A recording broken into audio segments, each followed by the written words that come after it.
Avatar Fire and Ash, best gila, epic, easily aku bagi 4.5 bintang daripada 5 bintang. Korang boleh tonton dekat panggung wayang berhampiran dengan korang sekarang. Kali ini mengisahkan tentang keluarga Jet Seli ni yang ikutkan sedang grieving atas kehilangan Netayam, anak sulung kepada keluarga Jet Seli ni. Kali ini juga selain daripada hadap ancaman daripada Colonel Quaritch, diorang juga hadap ancaman daripada puak Navi yang lebih agresif, iaitu puak yang dikenali sebagai Ash People, diketuai oleh Varang. Apa yang aku suka pasal Avatar Fire and Ash kali ni, kau still dapat the same epicness macam kau tengok Avatar The Way of Water. Walaupun kali ni fokus lebih pada morality, tapi still action, story, pacing, visual, semua on point. Dan cakap pasal visual, aku tengok Avatar Fire and Ash ni dekat IMAX 3D. Seriously best way. Cantik, memukau. Lagi-lagi tengok Pandora tu. To be honest, aku ni bukan someone yang jenis minat 3D tau. 5 minit pertama bila aku tengok Avatar Fire and Ash dalam 3D ni, aku pening. Tapi 5 minit pertama je. Lepas tu aku lebih pada terpukau dan pening tu hilang. So aku recommend gila untuk korang tengok dalam 3D.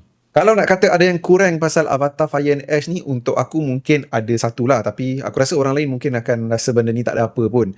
Untuk aku dia just macam, bukan nak kata ada beberapa part yang tak logik, sebab obviously movie ni bukan movie yang logik kan. Tapi dia ada part yang macam kau rasa macam tiba boleh jadi macam tu. Nak tahu part yang mana? Korang kenalah tonton Avatar Fire and Ash. Tapi still lagi sekali 4.5 bintang daripada 5 bintang, best gila. Dan sekarang ni aku tak sabar betul nak tengok Avatar yang keempat pula. Lama no nak nunggu.